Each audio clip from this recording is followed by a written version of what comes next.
worked at a service station for working here and watched these called Connors Incorporated. Mm-hmm. He started out probably somewhere in the early 20s. Somewhere around there when they had Prohibition. Right. Said he was making his money off of damn booze. He was located near 301. You go on down there and you could go across a bridge into Virginia or something, that side. Down there. It'd probably be down near the Chesapeake Bay area. Well, anyway, he made his money and then he built a bigger station in front of his old service station, see. Yep. But he had a mechanic in there, a black mechanic named Fletcher Fleeton. Was a good mechanic. They had a damn pit down there with a front end machine.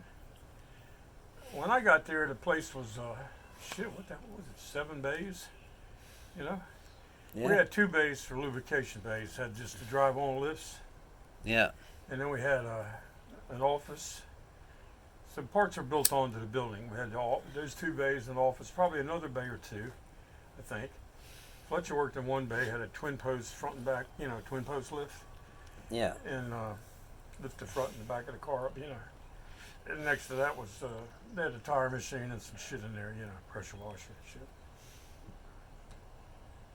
And then they had a front end machine that was down in the pit, a Bear Teleliner, And he was the one mechanic they had. I did little stuff that I knew how, showing me. I was maybe 19 years old, Later on, after he left, he got a job with UPS. Mm-hmm. But he was a pretty sharp mechanic, and I don't think he would have left Connors Incorporated unless they gave him a lot more money or some kind of position. So and he had some age, so he probably went in as some kind of manager, UPS. All right. And this would be back at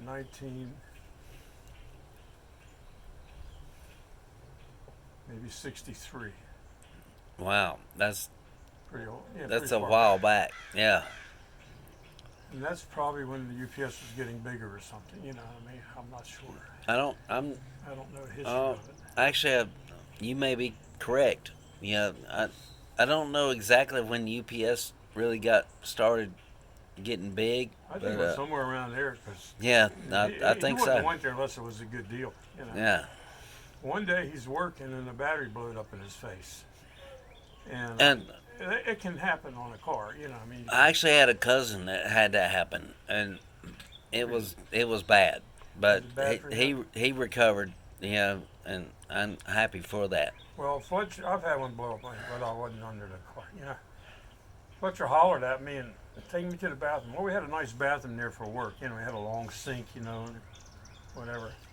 I stuck his head under the sink, and then I broke it. He said, "Go get me a Coke." I went and got a Coke out of the machine, brought it to him, poured it on his face. Right. Coca-Cola will kill the acid. So. Oh yeah. Yeah, got baking soda or something. And so he was all right, And then, we watch out for each other and all that shit, And I took the wrecker out one day, and we was doing AAA calls then. I'm like 18 or 19, Get this damn. There was an apartment unit. It was like on something like a hill like this or something, Guy parks his car there, forgets to put the emergency brake on or a Plymouth, and it slipped off, and car rolls down the hill across the main road there into the fucking woods. And it must have pushed down a couple of small saplings and it gets in the woods. And then he called me up for AAA. Well, we don't really get them off the street. You got to be on a service on the road. But I run the cable. I couldn't get it out, so I had to go get Fletcher. And then I got hooked up to the car, put the winch on it, pulled it all out. He pulled the goddamn trees out of the way. Something's so strong, And then he taught me good. And then I worked for Lustine Ozabule in Maryland, which is, I don't know if you know that part about there. Hyattsville, Maryland. Plainsburg, Maryland. Let's see what else is around here. Edmonston, whatever. I think it was East Riverdale. It's right out of D.C. It's all hooked to shit like, you got what, urban part, and you got this part. You know, I mean, Yeah. everything is. You don't know what area you're in unless you really know the area. And then, what was I trying to say? Now I'm losing it. And I just passed the memory test at the damn doctor's office. Oh, you're good. Bullshit. Yeah. You know, I've we've actually, all been there, you know. yeah, You did something, I you have. forgot what the hell you're looking for. You know what I mean? Yeah. Sometimes Oh, I'm like talking and actually lose my memory yeah, while train of while thought. I'm talking. That's kind of normal, see, Yeah. because I'm talking, I forgot what the hell was that. I was in Maryland. What was the point? I worked for several dealerships. I worked on training on like 9 cars, different cars. Yeah. Up north, it was beside the service station stuff. You know, you end up working mostly all. I worked at first place I was around 2021. I worked for Parsons Dodge. I worked as a new car get ready mechanic. Like a helper. You put the hubcaps on, air the tires up, check all the fluids, brand new cars. You know. Right. You drill.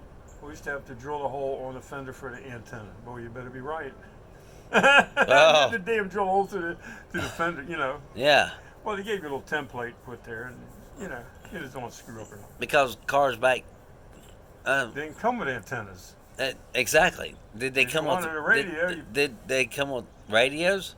Yeah, because I don't remember putting radios in. I just had to drill a hole through the damn antenna. You know, look. In the trunk was the hubcaps, the antenna, you know, all the shit you had to put in.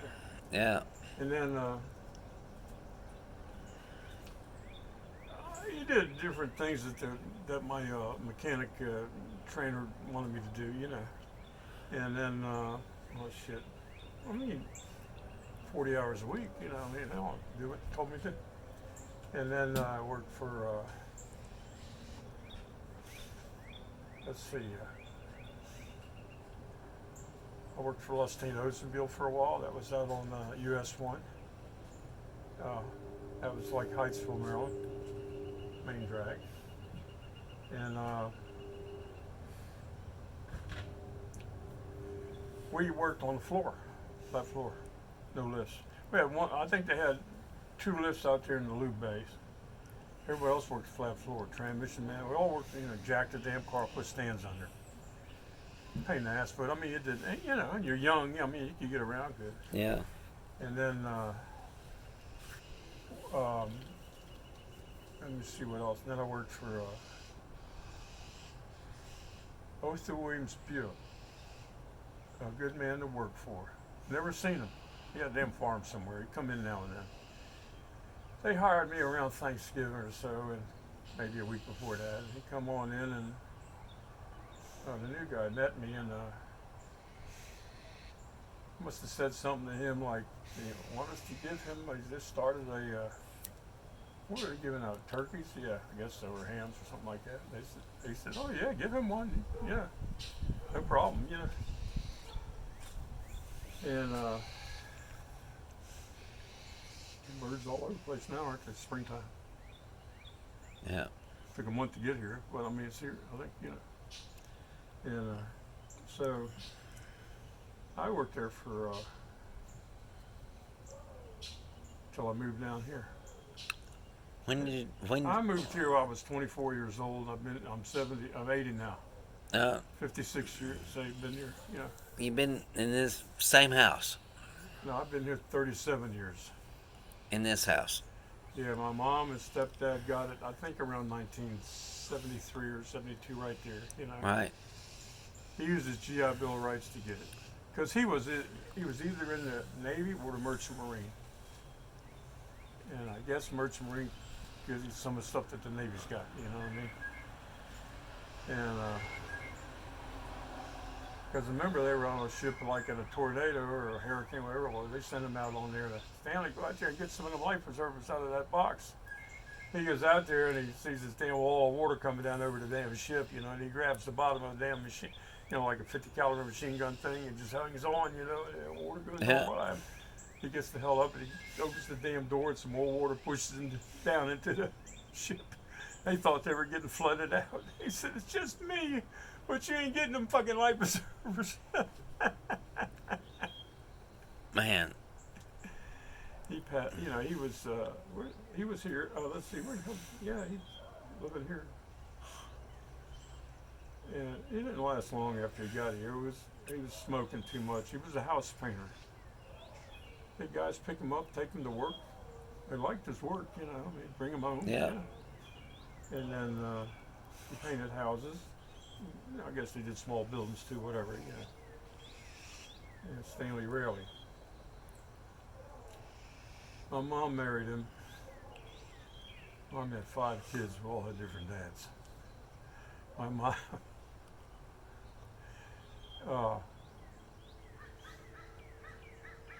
long family. My aunt and uncle played a main part in the family. They raised 4 children through the family that weren't theirs. They never could have any. Maybe one of them couldn't have any kids. One way or another. Maybe my aunt, you know, her being a female. So I had a second cousin or something like that. Gets killed in World War II on a ship, engine room fire. But he caught fire before work with my uncle one day, and my uncle put it out, you know, throw him down, and out. And then he gets on the ship in the Navy and catches on fire and dies. You know what I mean? But they did save the ship, and there's a couple guys got. I don't know how many got killed. I don't even know the story about it. Died. His wife collected his insurance, you know, and then raised my mom a while. She was born in Brooklyn. The lady used to be here a long time ago. Brooklyn, New York. I got a little cardinal up there. And born in Brooklyn, New York.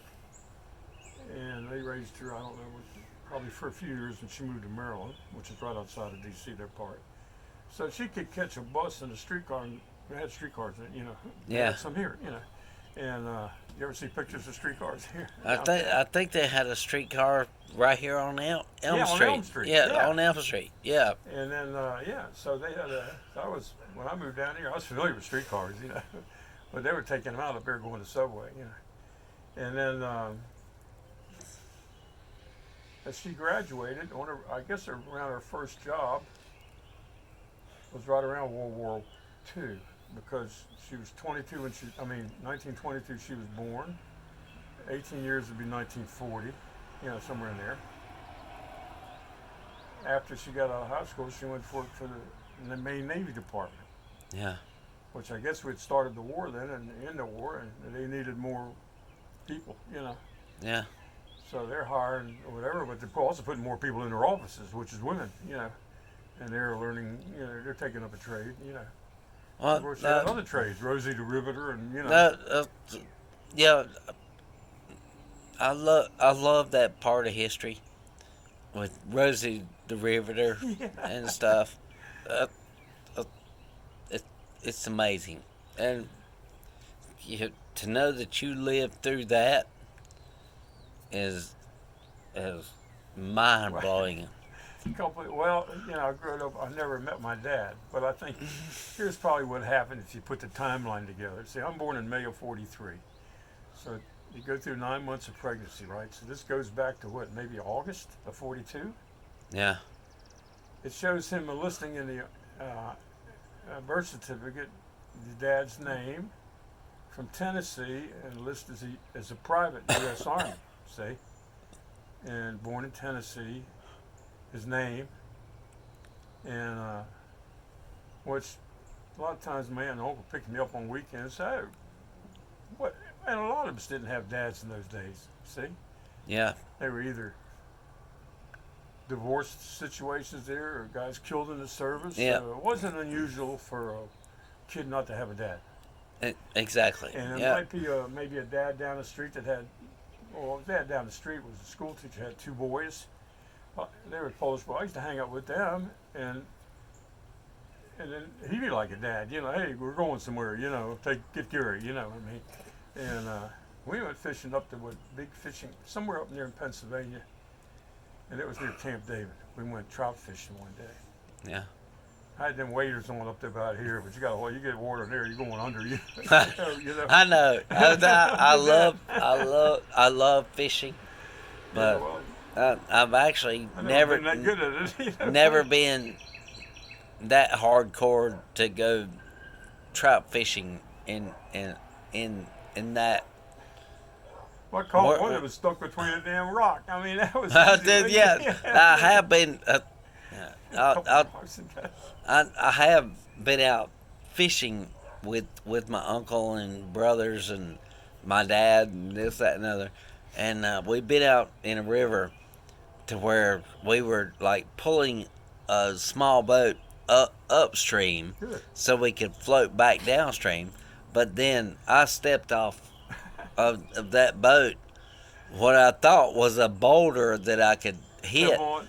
but it was like 30 feet below. I mean, I stepped Shit, off and you I went went, under right quick. I went under really quick. Gotta come out of those things. Yeah, and yeah, that's a story of mine. But I want to hear your story. Well, I didn't, that was just one day we went, with the boys down the street. And then, I don't know, shit, too many stories in this family, but, okay, so I figured out, let's see, I haven't seen, it was a year or two ago, I'm on get a bunch of mail, and one comes in, they always want damn donations. I don't know, if I get this much mail every day, just about, Right. You get mail to, like, St. Jude's or something like that. Yeah. You'll get it everywhere wants money. Yeah. Now, out of Northwest Washington, they all want money there now for, Social Security and shit, for donations. But, I give some, but not, I'll donate once or twice to, to the, and we'll just look at that. It's a little smart car, isn't it? It's a little tiny thing. Hey, buddy of mine bought a damn motorhome, and he campground. I said, "Well, I need to come pick you up." He said, "No, we got a car. That damn smart car inside it. You open the back of the motorhome up, and you pull up in there with a smart car. You close the lid back down. It's got a ramp, Yeah. And their rear bed was up high, Yeah. and the smart car parked under that, and they closed it up in the motor. I paid about $150 for the motorhome plus whatever smart car. This is years ago, Yeah. I don't know if he's still living, but come see me one time. And then, so I get this thing from UPS, not UPS, USO Club. Yeah. It's that United Service Organization for like GIs and shit. Right. So when you're familiar with that, when they come in on like leave, a place for them to Yeah. hang out. They come out and. So I figured right in DC, there's some of them, I say, well, shit. That's probably what happened. 1940, my mom's 18, working, and then she's working probably in, gets out, because her birthday's in November, so I don't know if she was 18 or 19 when she went to work for the Maine Navy Department, but, probably one of her first real jobs, And then she's working there, and it's probably meets my dad at the USO Club, right? So they have a few beers, and you know what happens to a young girl. He Yeah. goes off. He goes in. He goes in. He's in, gone. I Right. never heard from him. I don't think he knew that she ever got pregnant, but he might have figured he had a kid. You got there screwing these girls, and you ain't wearing no protection. And you can always figure that maybe I had a kid and didn't know about it. I used to ask her, "What about my mom? What about my dad, Mom?" "Well, I don't want to talk about it right now, Gary. It's a bad time to talk about it." She never wanted to talk about it. So all of us found our dads except for my younger brother. Stephanie found hers. Her dad was Steve Mamekas, a prize fighter. They called him the Golden Greek. And he probably fought back in the 30s, something like that. Yeah. He was born in Washington. He was Greek, born in Washington, D.C., southwest near the fish market. Well, they got a big market up there where people, they come, the grocery stores get their shit, Right. Yeah. big market like that. And then one of my uncles used to have a business there. He had a bait business. He sold bloodworms to, that was his thing in fishing season, bloodworms. In the wintertime, he worked for the Post as a printer. So around 6 months out of the year, he's a printer, and the other 6 months he's selling bloodworms. He was the wholesaler. Yeah. He gets them in from Maine. Well, we used to stock some at the gas station here. In boxes, would be 12 in a box, and we'd put them in the Coca-Cola cooler, keep it cool, you know. Yeah. And then we'd sell them about 75 cents a dozen back then. Years, 100 years ago. And but he had a business there. He did good. Nice help. I mean, he made money. And then you just got to know how to make money, you know. Jewish too. I mean, they're born making money. You know, my stepdad always called me a Jew because he thought that I was always out for making a buck. You're trying, you know. Yeah, Well, it's all we're in a capitalistic society. You got to make money to eat. You know? It's all a struggle. Yeah, You know, yeah. we're all out to make money. Right. Even back in your day. I mean, that's how we live in a capitalistic society based on capital. To get that, you got to make money, you know? Yeah.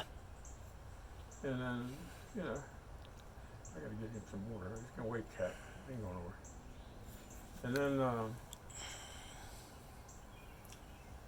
it was hard making money at the service station. The guys just want to steal the damn money. You know, they don't want to work for it. You know, I mean, I had some guys like that. The girls did a better job. I had girls working for me too. And when I hired actually, them, I think females they do a better job. Yeah, they did a better job, and the money was better. They well, didn't have to steal. Tell me about your days in the service. I didn't go to service. The service station industry. I had the one here at Wendover and Church. Yeah. I had one up on Battleground Avenue for like 2 years almost. Yeah, I remember. Times it was a 2-bay. I remember. Right on a little curve at 2-bay. Now it's a 5-bay tune-up shop.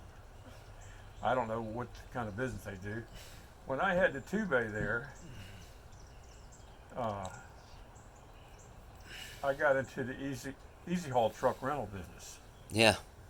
And that was pretty good. Right across the street was, I think, can't remember his name, Bobby Disher. He had U-Haul, I think. Yeah. And I had Easy Haul. And we were in a good area to rent, okay? Yeah. Actually, these days would be considered prime. Right. Yeah. So I'm renting. I was in North Carolina. I don't know how big the company was. I was one of the top 10 dealers in North Carolina. And what I did is I rented trucks out. They turned their report and money in every week or sent a check with the report, you know. Yeah.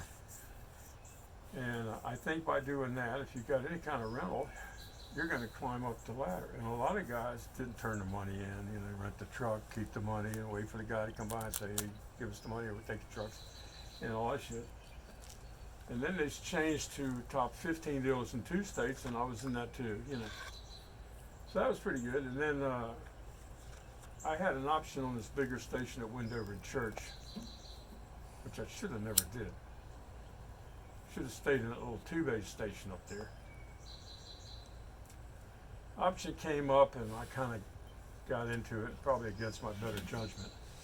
And then, you know, it was a bigger station. Figured, well, we gotta have more trucks, more trailers, and all that shit.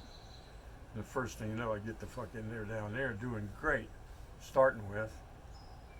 And then all of a sudden, you know, we go through the gas shortage that fucked it up. First one, that's 73 to 74, say. I don't think that far back. And then the guy at the Exxon before us, he gets self-service, and they won't put in self-service for him, you know, like, damn. So, and then here come the low left-hand turns between the city and the state, see? Yeah. We ended up with 3 no left-hand turns down there, exactly. And that screwed up. It's still there and today. I struggled for 10 more years, and married twice, that didn't go good, and then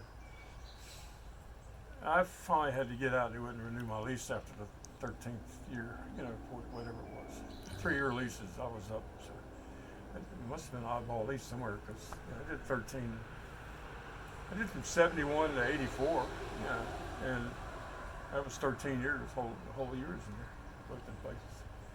Well, But I got out, and then I went for garage. But see, gas station, I was making more money in a gas station because as a salesman, you're selling tires, you're selling batteries, yep. you're doing a lot of oil change, a lot of quick shit coming in. Yeah, doing, yeah. and Oil tune-up. changes. Yeah, Yeah, I had a tune-up machine. I had a lot of damn equipment. yeah, I had about $100,000 of equipment there.